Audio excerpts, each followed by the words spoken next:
Man's attempt to foster dialogue between two parties is another man's, quote, angry black guy trying to destroy a white policeman. Guess who that man is? Yep, our old friend Rush Limbaugh. The conservative talk show host is the leader of a mob of right-wingers who are now openly attacking President Obama, not because of his politics, but because of his skin color. Kind of the same way they tried to attack his Supreme Court nominee for being Latina and a woman during her recent confirmation hearings. The most telling comments about Judge Sotomayor's heritage came from the white Republican men on the Senate Judiciary Committee.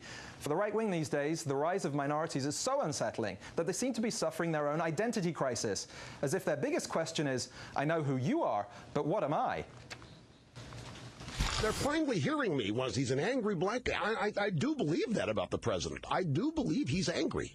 This president, I think, has exposed himself as a guy over and over and over again who has a deep-seated hatred for white people or the white culture. I don't know what it is. This guy is, I believe, a racist. This guy that they elected, who they thought was all of these wonderful, perfect things, is now behaving as a community organizer and is fanning the flames of race. Here you have a black president trying to destroy a white policeman. Time to bring in Salon.com editor-in-chief and columnist Joan Walsh, who's written about this very subject for her website. This afternoon, in response to that column, Rush Limbaugh called her a racist and a, quote, magic honky. Sorry to bring that up, but good evening, Joan. Good evening, Richard. Thank you. That's quite a badge of honor you got there. He actually called me recently a dunce or an idiot or something sophisticated. So I just want to ask, does him calling you a racist pretty much confirm the exact point you were making in the column, that Limbaugh and others are merely projecting their own racism onto the president? Absolutely. It is all about projection. He is clearly showing his fear at seeing a black man as an equal, as a leader. And, you know, for Rush, this goes back quite a ways. Remember, he was fired by ESPN because he disparaged Donovan McNabb and insisted that he was only a black quarterback because of affirmative action when he was one of the stars at the time. He also has a really kind of alarming habit of making sexual references and sexual paranoia, talking about having to bend over and grab his ankles for this black president, and he wouldn't do it. I mean, the man is frightened of black people and projects it onto Obama, who, whether you like him, whether you're a Democrat or a Republican, the notion that he hates white people is ludicrous, and they are just trying to throw everything at him that they can, and race has been divisive in our society. We know this, and they think it's going to work. You know, one of the interesting things for me is that it sounds like the usual coded messages and the veiled comments have been thrown aside in favor of really quite blatant racial attacks. Do you think this kind of talk is acceptable to middle America, to the suburban independent voters who have really decided recent elections?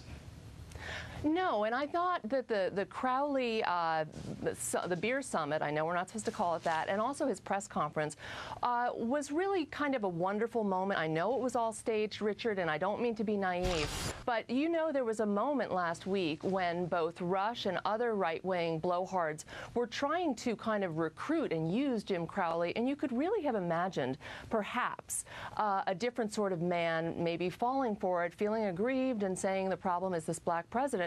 But instead you had this guy come out and really say very gracious things about both Professor Gates as well as the president and vice president. And so I think it is failing. I think middle Americans like Jim Crowley don't want to hear this racist talk. They're not falling for it. And, you know, someday we may find that Rush and Glenn Beck were paid by the Democratic Party. That's all I can think of in terms of why they'd be out there doing such damage to the Republican Party. We'll have to add that conspiracy to all the others floating around right now. And there is more on the right-wing blogosphere, because some are suggesting that the president's health care plan is a backdoor for slavery reparations. How fringy is this going to get, and when and how does it go mainstream?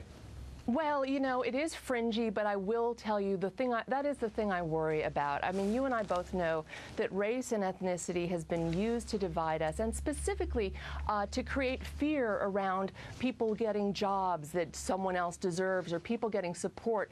NPR featured an interview with a man who said that Obama wants to take health care away from whites and give it to minorities, which of course isn't true. So in a time of economic crisis and chaos, there is a little bit more more potential for these scare tactics to make people think they're going to take it away from me and give it to them. I worry about that. Not the overt racism so much being widespread, but a kind of economic insecurity and a kind of tribalism that can be fanned in times of trouble. Well, that's got to be another reason why we all hope this economy gets better sometime soon. So Joan Walsh, editor-in-chief of Salon.com, thanks for your time tonight. Thank you, Richard.